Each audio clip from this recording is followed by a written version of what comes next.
For what is episode 22 of Our Curious World, I'm talking with Richard Freeman, the Zoological Director of the Centre for Fortean Zoology, based in North Devon, from the cfz.org.uk website, the largest professional, scientific, full-time organisation in the world dedicated to cryptozoology, the study of unknown animals, and since 1992, the CFZ has carried out an unparalleled programme of research and investigation all across the world, active in conservation, cryptozoology, education and community work, publisher of more than 100 titles in print, of Fortean and cryptozoological topics. So with the rebirth of their web TV series On the Track and a new book getting published, Richard and I jump straight in there with a conversation about trolls.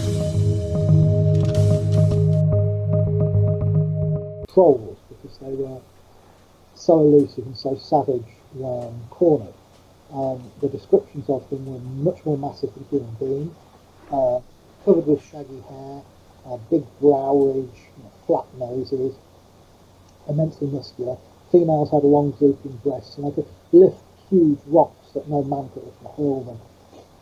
And the descriptions matched up exactly from these ancient Danish records with eyewitness descriptions, contemporary ones I was getting from the Caucasus Mountains of the Almasty, the wild man of Russia. And the descriptions were exactly the same, and Lars and I matched these up, and they were just the same. Now, in northern Sweden and Finland, there are still reports of trolls. Over the Russian border, in the mid-80s, there was a mass sighting of an almasty in the Kolar Peninsula. A bunch of youths aged between 14 and 18 saw this, and also a park ranger. Wow. They'd made this camp, and this thing haunted the camp, hurling rocks, coming up and banging on the cabin door, scaring the bejeebers out of these. And there must have been about 24 youths saw this, and no one would believe them. They thought they were just kids making up stories. And eventually, the Parks Department sent a guy down, thinking that they might have seen a bear, and it scared them. And he saw this thing too. And they nicknamed it Alfonia, and it was supposed to be about 8 feet tall, greyish-brown hair, leathery skin, ape-like face. This is close to the borders of Finland and Sweden, and these troll reports still happen in northern Sweden and parts of Finland. So these hominids are occasionally straying over from Russia into Europe. Well, yeah, because when you look at those reports of that they would always be under bridges.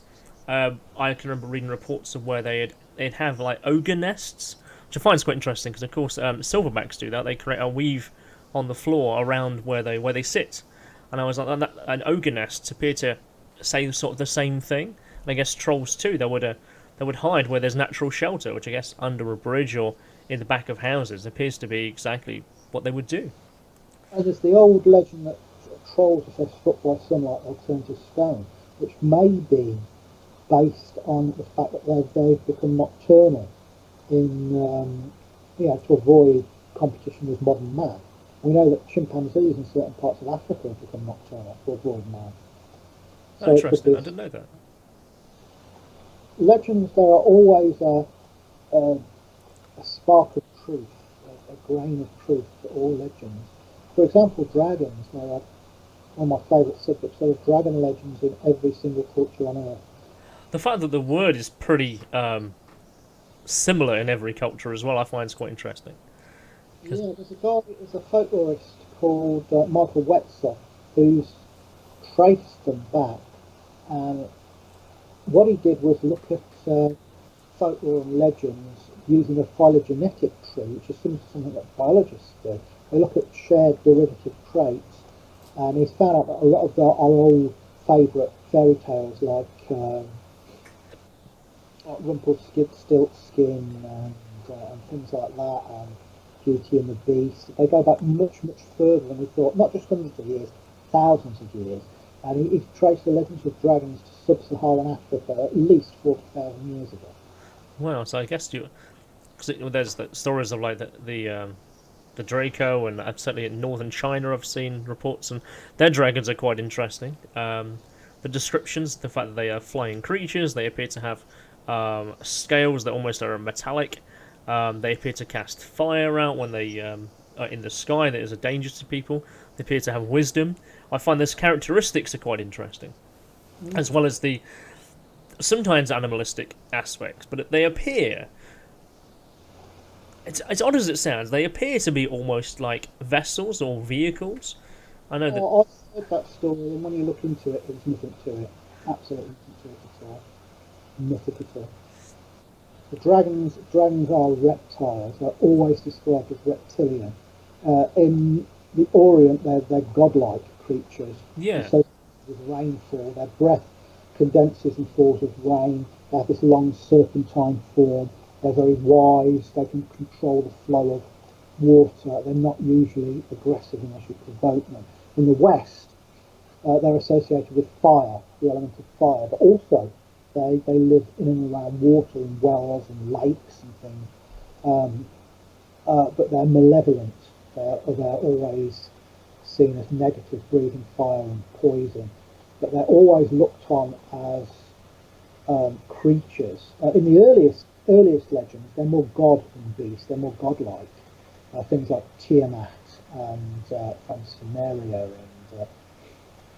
and these other cosmic serpents. They're more like godlike creatures. But as we move into medieval times, they take on a more sort of biological, physical form. And there are stories of them in things like the Anglo-Saxon Chronicle, which was a series of books that wrote about the history of Britain. And they record historical events and other things, but they also record dragons being seen. And they record them like, as news stories of the day. Yeah, because you find like so a lot of towns and cities and families have a dragon within their family crest. So I don't. That's right. They're called charter legends. And it's how that family got the power. And it's usually that they slew a dragon. It's a convenient story to give them the excuse for having that power. But it's like the layers of an onion. Where did they get the idea of the dragon from? It goes back and back and back, and it's always this gigantic reptile in all cultures. And even today, there are modern-day sightings of dragons, particularly in Asia, but not just in Asia. So in 2007, there was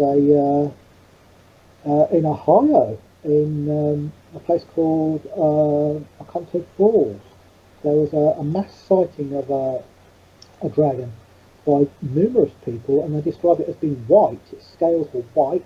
It had 4 legs, a long tail, long neck with a wedge-shaped head, these big bat-like wings. And they said when it spat fire, it wasn't a jet of fire, it was a ball of blue and orange fire that came out of its mouth. And loads of this thing. So was that like floating, or was it with wings, or flying like a bat? Oh, right. So I wonder how it generates the fire, or biological fire. I mean, that's intriguing because There's theories about it. One of them is that they have hydrogen gas in the belly, and it's come through. Just one second, Sylvia. I wouldn't bother answering it for now. So my door is knocking, but I've got some parcels that are due, so they can just get sent back elsewhere. Yeah. So yeah, that's like the dragons. I mean, they are. So what other creatures kind of come down history like that? I guess like the unicorn does as well, in much the same way, into family crests and stuff. Fascinating creature, the unicorn. If you look at medieval depictions of the unicorn, it's not a horse. It has cloven hooves like an antelope or a goat. It doesn't have the single hoof of a horse. And there was a prehistoric form of antelope called Procamptocerus that instead of having 2 horns backwards from its head, it had the 2 horns very close together and pointing forward from the skull. So in life, they would have been covered with one sheath, and it would have given the animal 1 horn. Oh, that was until about 1 million years ago in Europe, but it's not impossible that bones could have been discovered, or there could have been relic populations of them until much later. So yes, they're also seen as being, wise, or there are mystical powers of some kind. Yeah, Yeah, the horn is supposed to negate poison. It's supposed Yeah, because to, I guess in terms of say ancient people or people with superstition, they would have seen that in the same way China sees kind of all creatures. Really, they give them powers of like aphrodisiacs and so on. So I guess if you found a creature that was quite elusive, you'd want to take on and imbibe its power. funnily enough, Marco Polo, when he described seeing unicorns, he said, "Oh, they're not the white-furred, graceful creatures we think of. They're really great, huge grey things with a single massive horn and are highly aggressive." And he was talking about Indian rhinos. Ah, I suppose yeah, he would have been because that's what he would have seen obviously on his journey into Africa and into the Middle East. I mean, Marco Polo, his chroniclers, they were the first people to start writing things down. What have we found along the way and back? And he also talks about dragons. He also talks about dragons in the Far East, and he said they have huge jaws, great long bodies, and they all devour anything that they can get their teeth into. And he, you know, he wrote of them as having legs and coming out at night, coming out from the lairs at night, and people being terrified of them. And he probably wasn't describing crocodiles, because this sounds like something entirely different. Yeah, so I want to wonder what it was they were seeing. So we hear now, like you read the press and you're seeing things like all animal species, 70% have been wiped out during the time of man, and you kind of wonder how many creatures are disappearing, or what have disappeared in more recent times. What's disappeared perhaps in the last 2,000 or 5,000 years.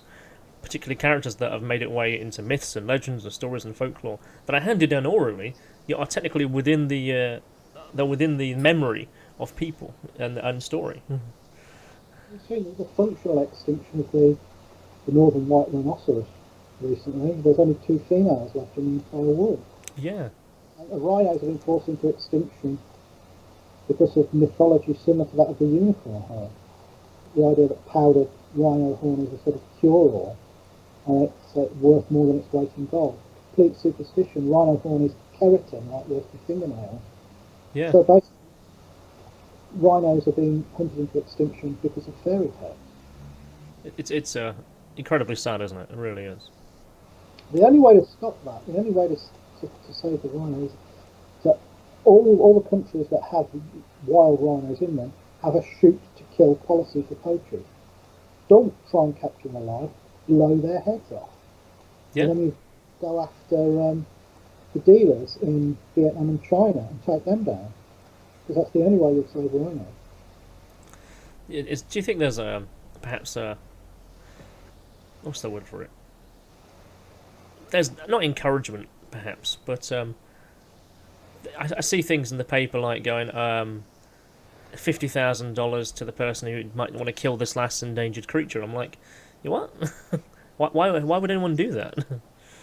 Yeah, there's countries like I think it was Namibia that was charging some arsehole American with a gun thousands and thousands of dollars to go and kill a black rhino. Yeah, and you're going, so what are they now? A trade? Are they an economic asset? So how many runners do we have? Well, we have 50,000 of them. Well, that's 50,000 times 100 grand. That's enough for us to have our next level of tank. They're worth more alive as a tourist attraction. Yeah, that's as long as people go. I guess when the countries are, I guess at war or they're in a situation where things aren't unstable, though, that keeps people away.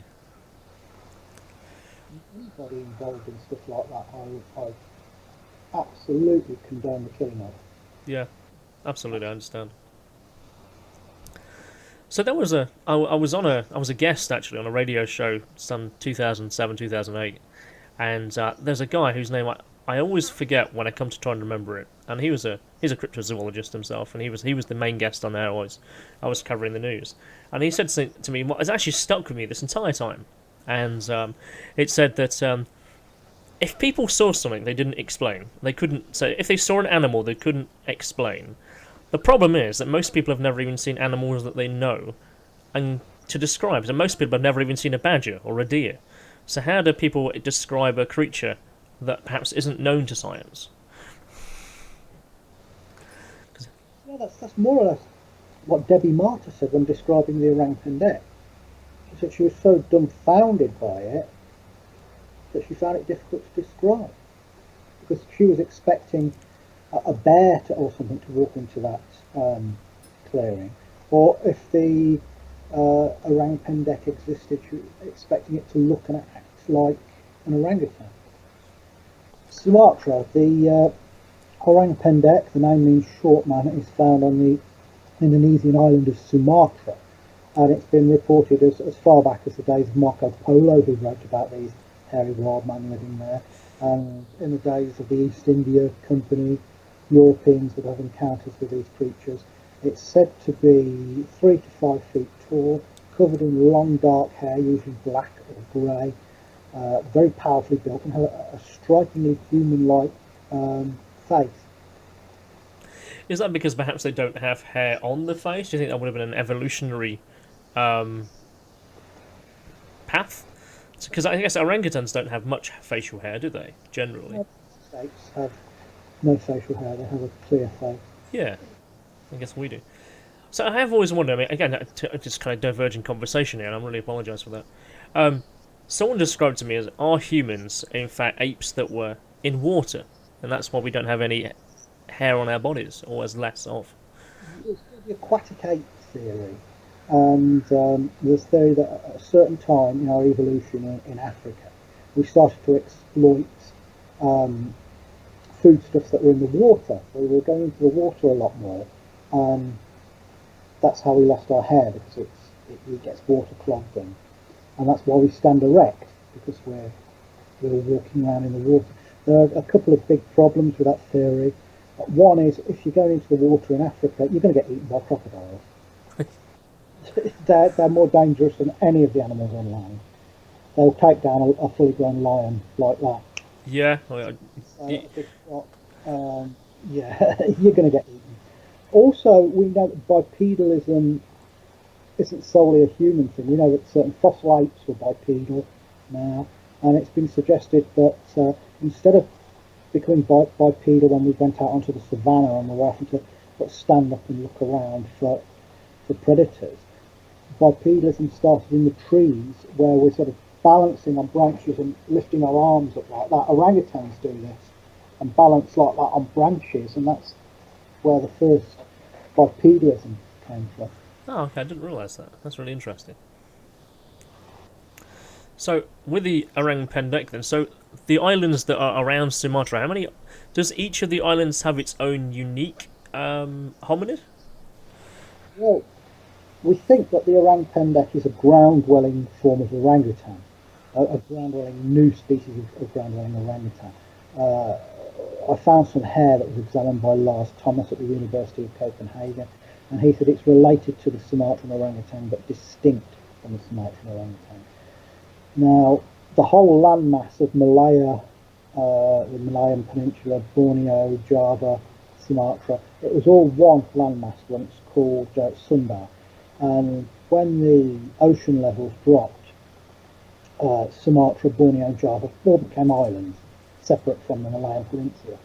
But long before that happened, the orangutans had split and speciated with the Bornean orangutans and the Sumatran orangutans. They were genetically separate before the splitting off of these islands. And more recently we found, just a couple of years ago, a third species of orangutan that lives on Sumatra called the Tapanuli orangutan, totally distinct from the Sumatran orangutan, which lives further north. So we think that the orang pendek is the fourth species of living orangutan, but one that is adapted to life on the forest floor. It's upright and terrestrial rather than being quadrupedal and arboreal. So there may be three species of orangs on Sumatra. The Tapanuli orangutan, the Sumatran orangutan, and the orang pendek. Wow, that's... So you kind of make sure wonder how many other species of hominids also exist in areas around the world that have, wild fauna, and where they can stay away from humans. They are almost completely isolated. that have had an opportunity to evolve and grow into their niche for that environment. I mean, I guess, is the American Midwest and as a Northwest still a viable place for comedies also to grow, like the Bigfoot legends say? Yes, yeah, because of course it was attached to Asia once by the land bridge, Buringia, the land bridge. And of course, we have stories of the Yeti in places like Tibet, Nepal, northern India, and Malaya, and places like that. I went on the trail of the Yeti in the Garo Hills in northern India, and I talked to a number of witnesses from the hill tribes who had nothing to gain by lying, and they were all describing the same animal. Black fur, the Yeti isn't white, it's black or dark brown. They said it was very like a gorilla, but with long black hair and standing on its hind legs. And they all quoted the height to be about 3 metres, 10 feet. Most of them were very afraid of it. They saw it doing threat displays, rather like a gorilla, shaking vegetation and bellowing, and they ran away. One guy said he saw one of them building a nest. He was on a hill looking down, and he saw one of these things make a huge nest on the forest floor, rather like a gorilla does. Another guy was a hunter who saw one in a forest clearing, and he said it was down on all fours, like as if it was searching for something, some sort of food source on the forest floor. Once again, it described it as looking like a huge gorilla. That's incredible, really, isn't it? So. Tracks, found these human-like tracks by a jungle stream, and they were about 12 inches long, so it's probably a sub-adult if it was the Yeti. The guys who were with said they found tracks 19, 20 inches long. And whatever it was flipping over boulders that no human could have moved, and it seemed to be feeding on freshwater crabs, the remains of freshwater crabs there. Oh, right, so I guess that would be a viable food source, that'd be high in protein. So, yeah. The guy said he saw a female eating bamboo and suckling a youngster. He said he'd heard these stories, thought they were rubbish, until one day he saw one in a grove of bamboo. It had its back to him, it was suckling a youngster, and it was eating the bamboo. Wow. So, what areas of the US are they generally more reported? It is the Northwest, isn't it? I'm sure I've heard stuff like Miami area, but that never seems to make much sense because I'm pretty sure the jungles there aren't so good. The Pacific Northwest, in those cold northern forests. Because they're relatively unexplored, aren't they? Yeah, there are massive places in Canada and the northwest United States that are very remote. And then you get the skunk ape down in the subtropical areas, like Florida and Louisiana and around there. Things like the falk monster, which seems to be slightly smaller and more slender in build than the northern Sasquatch. And then you get weird ones from the Midwest, odd ones that just seem to turn up for a while, scare a community, and then move away again. Because I did see there was a video that surfaced like last year. You've probably seen it yourself from Yellowstone Park. There was a number of Yeti-like creatures seen as a family moving together, but I never saw anything apart from the original video that came from that. It's always been, for some reason, it's the Asian ones that interest me the most, the ones that far known for. Well, it's weird. I think in America, it's almost seen a bit like a hobby, a bit like a paranormalist hobby. As where professionals like yourself or those who are interested in the zoological side of it seem to take it much more serious. And why do you think there is that kind of distinction? That's a good question. I think a lot of people in North America, because it's like on their doorstep, they can just go out at a weekend if they live in the right area and just go and or the Almaty or the Chinese Yeren. They have to mount a big, carefully planned, expensive expedition. Well, talking of that, so you said you've secured funding for 2 major trips coming up? Well, I've been in contact with people that say they want to fund expeditions. I have a lady who wants to remain anonymous. Okay. That is wanting to fund an expedition next year, and an organisation that said that they might be able to have a whip round for funds for another expedition. And I'm probably going to be making a documentary with an American film crew, possibly going back to Mongolia. So, if things work out, I might be doing 3 expeditions next year. Oh, excellent. For next year, which would be the most I've ever done. I've done 2 expeditions in a year before. Because it's all down to the folding green stuff at the end of the day. It is, yeah, because you have to maintain yourself while you're there, pay your crew, pay the team. Film stuff takes time, editing takes time. Get there. The snow leopard is an example I always give. We know snow leopards exist. Yes. But in the 1970s, they tried to film them in the wild for the first time. And it took them 6 or 7 years to get film of them in the wild. Now, when I'm on a cryptozoological expedition, I can afford to go for 2 or 3 weeks a year. So you can see that the odds are really stacked against me. Yeah, because I guess how many times do you get? I mean, apart from say, giving cameras to the locals and saying, "Oh, I'll be back in a year, perhaps. Can you take some videos if you've seen of it?" If I had the money, I'd go to these places for months on end rather than just weeks.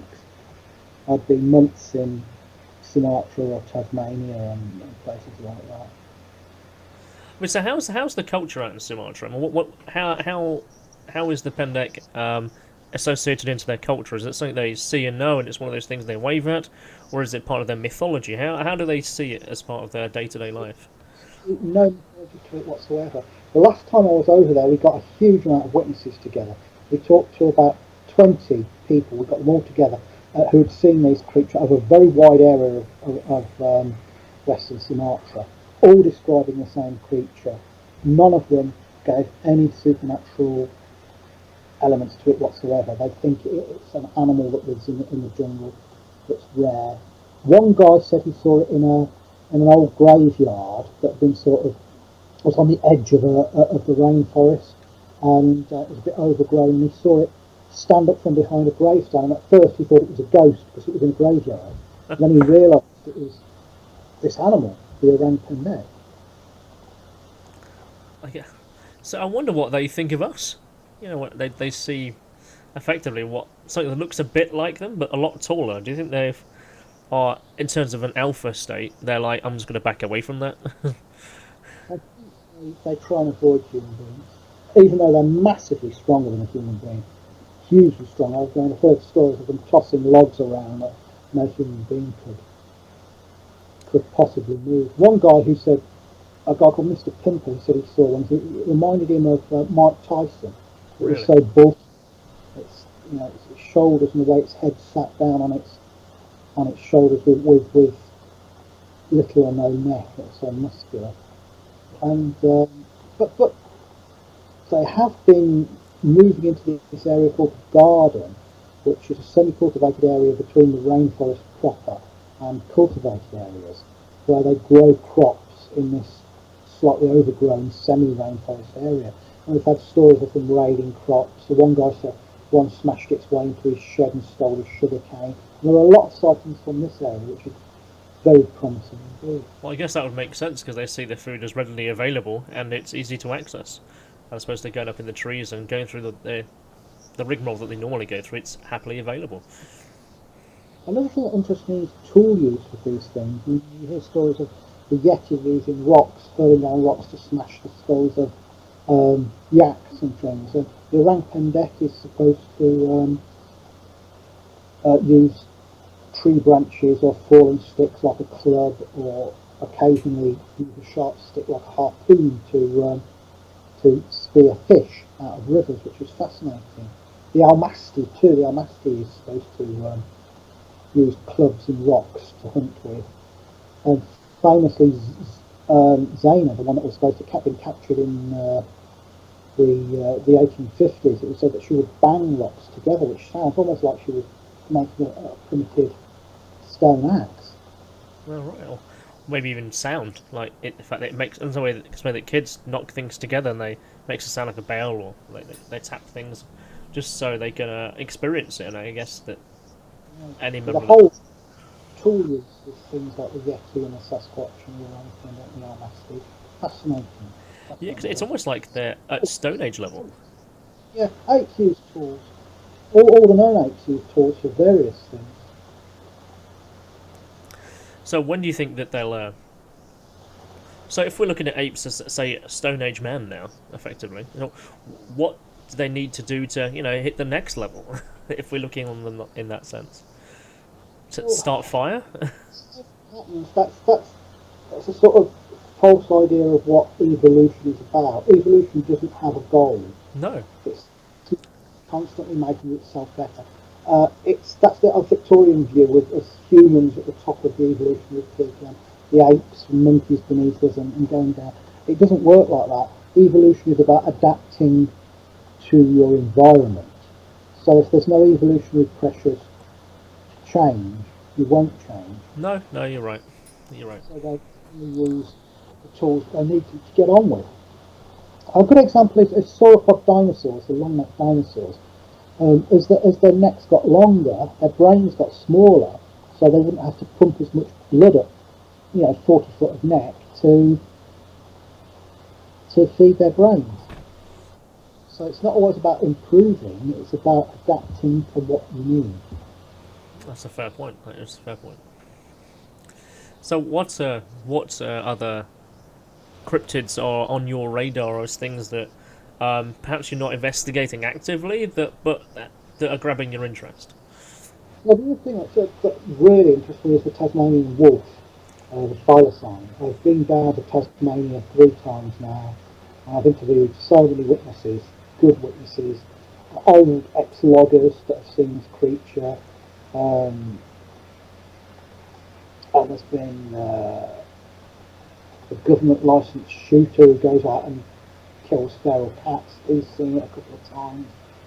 And if you look at eyewitness reports, they're from some great people. Like there's a zoologist called Hans Narding who saw one of these things from only 20 feet away. And if you don't know what a Tasmanian wolf is, it's a flesh-eating marsupial, very dog-like, but with tiger-like stripes down the hindquarters.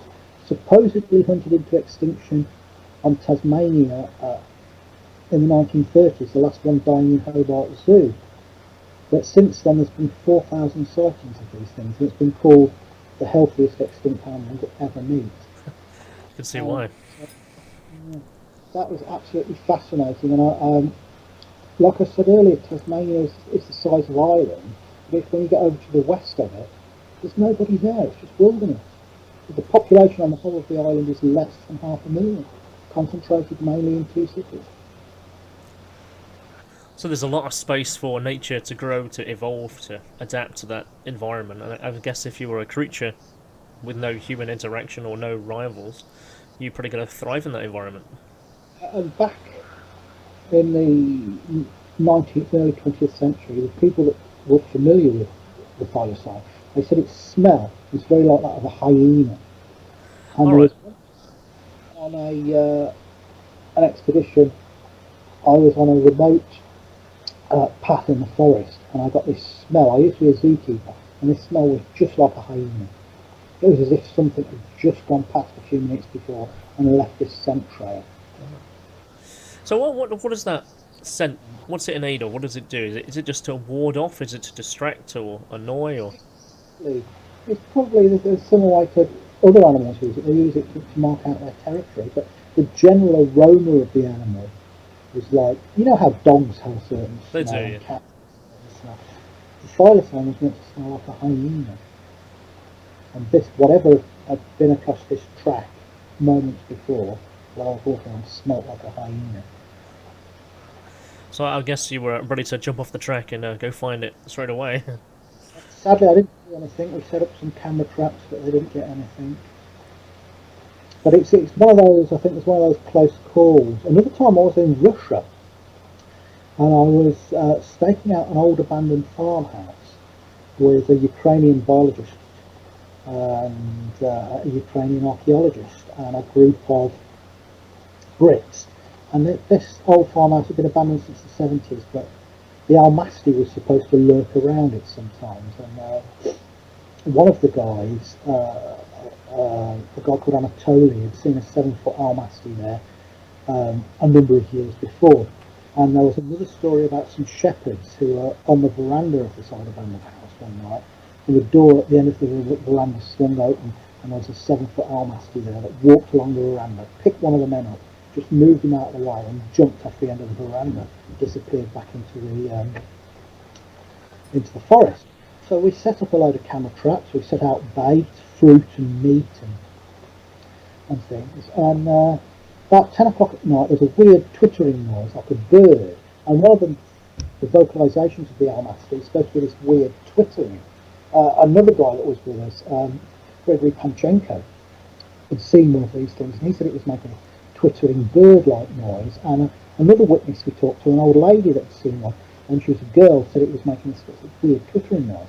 We hear this weird twittering noise 10 o'clock at night, and one of the camera traps goes off, and I'm thinking to myself, God, can that be what I think it is? It's right outside the door. And then nothing happened then till about 2 o'clock in the morning. It was getting really cold, so we went into the farmhouse and huddled around an old stove to warm up. And one of my friends fell asleep, and I was there with a guy called Adam Davis, a fellow cryptozoologist. You may have heard of him. Right. And the door to this room we were in was slightly ajar. The door was about 7 foot tall, a big old wooden door, and there was moonlight and starlight streaming in through this crack on the door, about 3-4 inches ajar. And then from outside we hear a deep guttural vocalisation, sort of a bum bum bum bum sort of sound. I said to Adam, have you heard that? He said, yeah. And something walked along the veranda, and whatever it was on 2 legs, because when it passed the doorway it blocked out the starlight and the moonlight to a height of 7 foot plus. And I said to Adam, it's out there now, it's on the veranda. We grab our cameras, we're running out, but whatever it was had vanished into the darkness. Oh, man. And we did a circuit of the farm and the outbuildings, but we couldn't see anything. And then in the morning we looked at the camera traps, and all we got was vegetation moving about. So that was another one of the close calls. The one that got away, eh? Yeah. So what do you think would have happened, had it pushed the door open? I would have fired off my digital camera flash right into its fucking face. Then, God knows what happens. Because what would have expected it? Next thing you know, is it comes in a room and it finds that there's 5-6 people in there. Is it going to run away? Is it going to feel threatened? Is it going to launch into an attack? What was the plan? It would probably run away. They're very rarely aggressive unless they're attacked. I heard one story of a guy who, in panic, threw a punch at one of them when it came up to his door one night, and it just swatted him away with an open-handed slap, knocked him clear across the room, but it didn't drive home the attack. Once it had got him out of the way, it just ran off. So they very rarely attack people. There's another story about a farmer that saw one near a grain silo, and he threw a stone at it, and then it lifted this massive big rock up and lobbed this rock and narrowly missed him. And in the morning it took 2 men to even lift the rock up off the floor. Wow. I kind of just imagine that in my head, like, because where I work in a warehouse. I constantly move stock that's perhaps a little bit heavier than most people are generally used to, and I'm thinking, what kind of weight can I lift? What kind of size would this rocket have been? And I can kind of mentally envision what you need 2 people for. A chimpanzee is about 6 times as strong as a man. A gorilla, 20 times maybe. So we're looking at something with gorilla-like strength. With the Yeti, even bigger, even more massive. So, as a question, I guess it drops into the crypto stuff. Only by association of what we're talking about here, about different forms of hominids that may have existed and perhaps, perpendicular to ourselves. So we find stories, like we talked about earlier, about trolls and ogres and stuff. So about giants. I do think they're a bit overstated, but I don't think they're out of the realm of possibility as something that existed in our past, particularly when they're described as only being about 9 to 10 feet tall. They're very hominid-like, and when you find particular stories in our recent past and in our ancient past myths and stories, how likely are them to be creatures that were perhaps just killed off by humans, or ones that perhaps were survivors or pockets of humanity or of The hominids. Yeti, the Yeti is the larger type of Yeti is supposed to be 10 feet tall. And we know from the fossil record there was a giant ape called Gigantopithecus. It's known from its teeth and jaw bones. That lived in China and Vietnam, fed mainly on bamboo and other tough fibrous plants. And scaling it up from its jaws, which were so much more massive than the gorilla, has been postulated that it would have stood about 10 feet tall.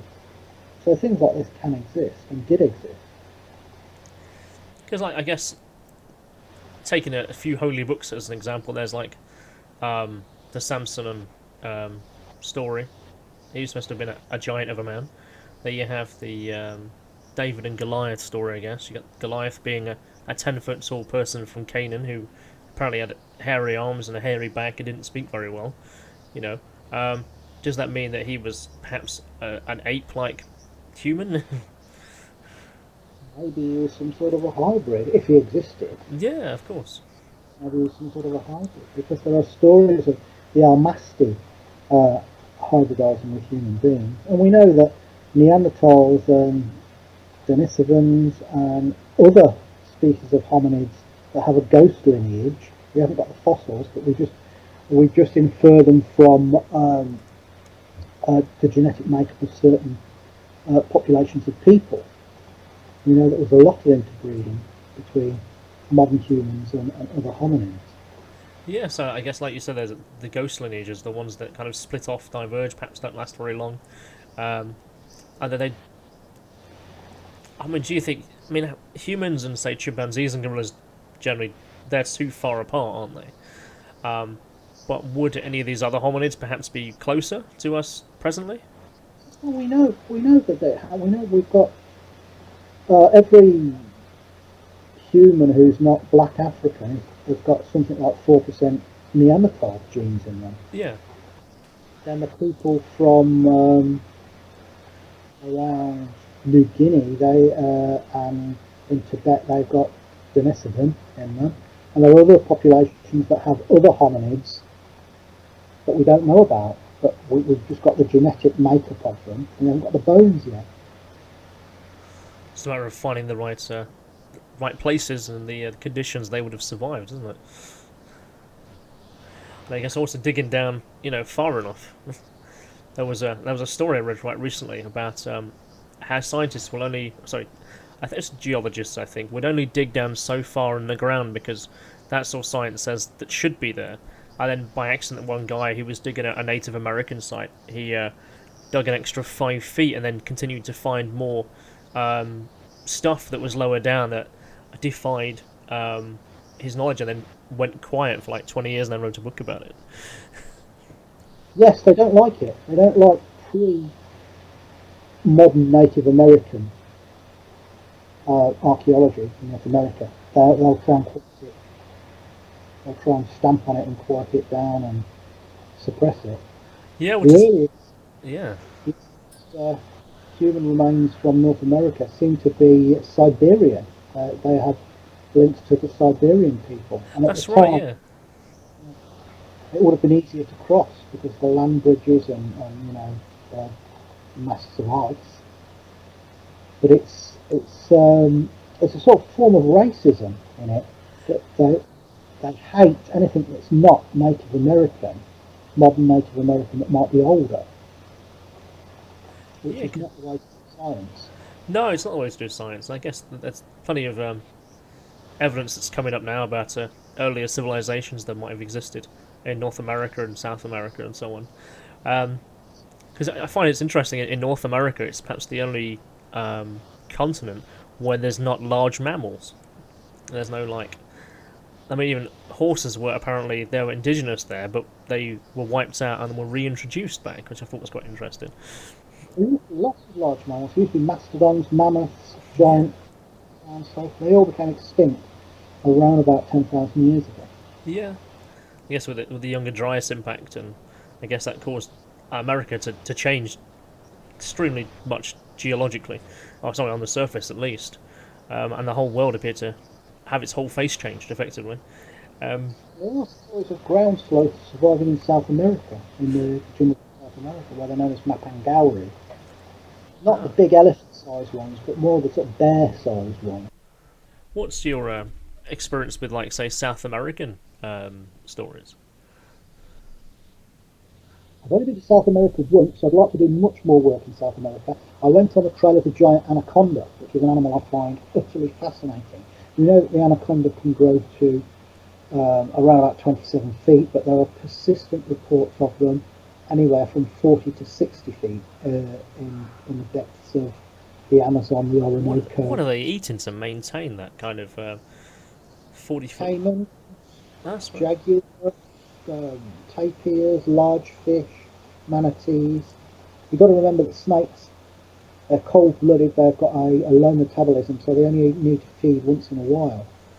I went over there with a guy called Damon Corrie, who's a Arawak clan, Eagle Clan Arawak chief, and he took us out on the trail of the giant anaconda, and he said that some warriors, some hunters had told him that an anaconda so vast they'd run away from it, and they pointed out this dead tree in the swamp. They said it was crawling over a tree like that, but it was much, much longer than the tree, and they fled from it. But unfortunately, when I was in South America, they were experiencing the worst drought in living memory.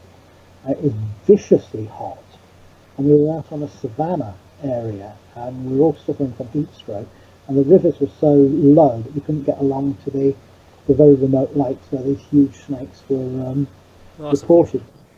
I'd love to go back to maybe somewhere like Peru on the trail of anaconda, because anacondas don't lay eggs; they give birth to live young, and the female she'll give birth to all these live young. She retains the eggs in her body; they hatch out inside her, and she gives birth to live young. So it doesn't have to come out onto land to lay eggs. So the animals are getting older and older and bigger, and nobody really knows how big they get. But if you think about a snake, 40 to 60 feet long, which is essentially a tube of muscle with teeth at one end. Yeah. It's a terrifying prospect. The early gauchos, the cowboys, used to call them the manatoro, the bull killer, because they say they grab full-grown bulls, constrict them, and swallow them as easily as a boa constrictor would eat a rat. Wow. So that's a visual. That's quite incredible. Because what do you think the circumference must be? I mean, Huge. There would be a 60-foot anaconda. I think would be about 3.5, 4 foot. A fish, its largest. I mean, the craziest thing is if we were to if that was to be found, I mean, the size of its head would be significantly a challenge for anyone who saw it, let alone decided to put it down, as it were. I mean, how much do you think tranquilizer would have to take to put that thing down? I don't know. It would be very hard to kill, because not only does it have scales, but it has a thick, rubbery muscles underneath, so it would be incredibly tough beast. Yeah. How would you transport something like that? I guess the first thing is you got to find it, and then you got to kill it or sedate it. There was a story from the early part of the 20th century about a group of soldiers that were attacked by one of these things in the ruins of Fort Tabacanga, and it was supposed to have taken 500 rounds to kill it. Incredible. Whether there's any truth to the story or not. There's a photograph of a dead anaconda sort of lying belly up in the water, and it does look very big, but there's no frame of reference to tell you how large it is. Oh, okay. So, man, a snake 40 foot long. But I guess that are these the ones that also pop up in mythology as well? That the snakes. Snakes all over the world. In South America, there's one called the Sucamama, the mother of the waters. It's a gigantic anaconda. And you get these stories from Africa as well. There's a famous case of a pilot called Remy van Leyden, who was in World War II, was a decorated fighter pilot. After the war, he became a charter pilot in the Congo, and he was flying over Katanga in the Congo, and he came to a clearing and he said he saw this immense snake in the clearing. It's a dark green, with sort of dirty yellow underbelly, massive sort of horse-shaped head, and he said it was about 50 feet long, and he said as the helicopter went past, it reared up and tried to strike at it, and they turned around, did a second circuit, and managed to get a photograph of this thing. And if you look it up online, you'll see a photograph of this huge snake, but once again, there's nothing really to give a scale. But Van Lyder said he was trained to estimate sizes from being a pilot in the war, and he said it was at least 50 feet long, a snake. So what do you think? What's a snake's kind of life cycle? I mean, so do they have like I guess they have a finite life, but I guess I don't know how long a typical snake would live. The big constrictors tend to live longer than other snakes, 30 years or so. But once again, you might get these freakish individuals that live longer and get bigger. Yeah. I think we're not talking about a separate species. I think we're talking about freaks within or mutations within a known species. Yeah, I would get that. I'd get that. So are there any kind of ape-like creatures that are discovered in, or mythological-wise, Fortean-wise, in South America? Yes, a few. When I was over there looking for the giant anaconda, we were told about a creature called the die-die. And they say it resembles a huge man covered with hair. And our guide said there were two native children about I think it was about 8 years before, and we were stopping in a village called Lethem, and they were in the next village along, and they were walking back from school to their village, a boy and a girl, and the boy turns up on his own, terrified, and he said that this huge hair-covered man, or man-like creature, came out to a stand of trees, grabbed the girl, hauled her off, and she was never seen again. And there was no official investigation because, unfortunately, native people in Guyana are treated very much like third-class citizens. That's unfortunate. So yeah, there are stories of man-like creatures. They go by various names in various parts of South America. Usually they're fairly small in stature, more like the orangutan, but there are occasionally big ones, like the die-die. So I think perhaps the way we should round this off then is, do you want to share your details and how people can get in contact with you? Perhaps share some of your. I'm assuming you might have some kind of GoFundMe kind of thing towards your expeditions as well. No, I don't actually, but maybe I should get one. But I would recommend that for sure. If people want to get in touch with me, my email is richard@cfz.org.uk. The website is the Centre for Fortean Zoology, www.cfz.org.uk. I've also got a new book out. It's called Adventures in Cryptozoology, Volume 1. It's the first of a 2-volume set. The second is out next year. And it covers the history of cryptozoology, the discovery of new animals. It looks at ape-like creatures like the Yeti and the Sasquatch, and things like the Mongolian death worm, which is another creature I've been on the trail of, the beast of Jardivan, dragon-like monsters, sea serpents, lake monsters, and then in volume 2 we're moving on to things like the Tasmanian wolf and the giant anaconda, and supposed living dinosaurs in the Congo and other areas. And it'll also be looking at my own personal experiences and my own expeditions. But that's volume 2. Volume 1, Adventures in Cryptozoology, is out now, and you can get it off Amazon. Excellent stuff, man. So people can contact you, head up your website, they can find out more about what you're up to. I can see you've got a Facebook page as well. And are you active on social media? Is that something you participate in? Yeah, I'm on Facebook, if anybody wants to contact me on Facebook.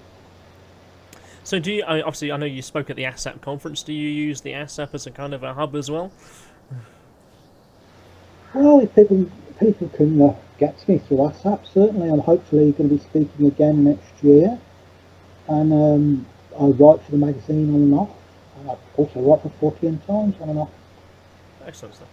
Because there was a lady who you had a a conversation with, whose name does escape me. I didn't actually had it to hand yesterday. I know she, of course, is a cryptozoologist follower herself. I know she has a lot of stories that are kind of first-hand. I thought was rather interesting. And what was her name? You mean Jackie? Who'd seen Jackie, that's right. That's it. Jackie. Oh, so an old friend of mine, yes.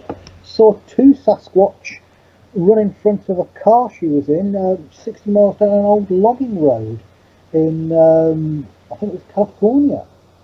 It was either California or Oregon, I can't remember. I think it was California.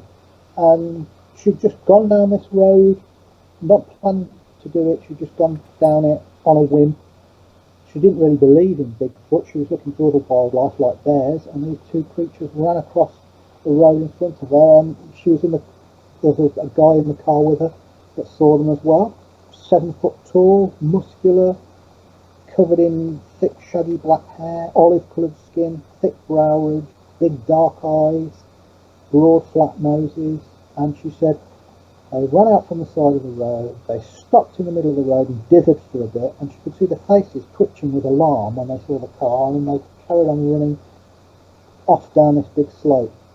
Wow. That's literally a close encounter for sure. So I guess that changed her direction in life, I guess, as a wildlife participant, and into getting into more of the crypto stuff. I think I shall endeavour to follow her up with a conversation as well. So, Richard, let's draw it to a close for now, and I'm sure we'll catch up very shortly. Right, so Richard, it's been great to have a conversation with you. It's a shame you couldn't see me on camera, but it's been fun nonetheless. Are you interested in coming on the expedition if you do one? Oh, you know what? I'd love to, actually. Yeah, you know what? I'm sure I've got some time to pull in around work. If we can get some dates together, that'd be great. Thank you very much for taking the time out to join me here today. I really do appreciate it. But if I could just ask one more thing of you, you could just press like, dislike, leave a comment, or press subscribe. You could do any on all of those things, but it allows me to know whether I'm producing the kind of content that you want to listen to. I do produce a variety of content, especially on YouTube and out into the world of social media. So please, if you would, thank you very much. I'm Kristian Lander. Until next time.